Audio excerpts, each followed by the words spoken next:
Hello, good morning mga kabahay. Welcome po for another house tour. I'm your broker ngayong House Daddy. So tutur po namin kayo ngayon sa tatlo model houses dito sa Bermuda Lipa by Kilan.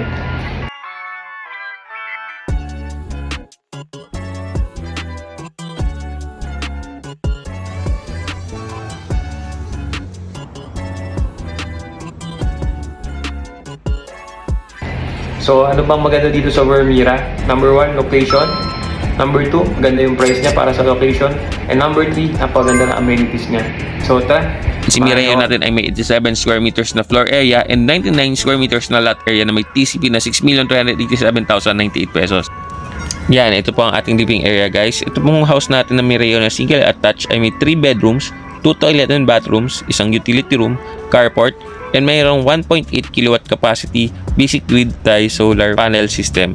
So yan po siya, no. Ito po ay located sa Lipa City, Batangas, along Lomilos Road and Talisay, Lipa City. So pre-selling po siya, pwede ko po sa inyo i-send yung computation. Message nyo lang po ako sa broker Diego Torres na Facebook or message nyo po ako sa number below para ma-help ko po kayo para maka-invest po kayo ng property dito po sa Bermuda Lipa. Lagi pong tatandaan, invest now, it's early or buy higher later. So tapos na po ang ating part 1 ng ating Bermuda. Magkakaroon po tayo ng part 2 and part 3 sa natitira natin dalawang bahay. Maraming salamat po. Follow nyo lang po ako for more vlogs. Thank you!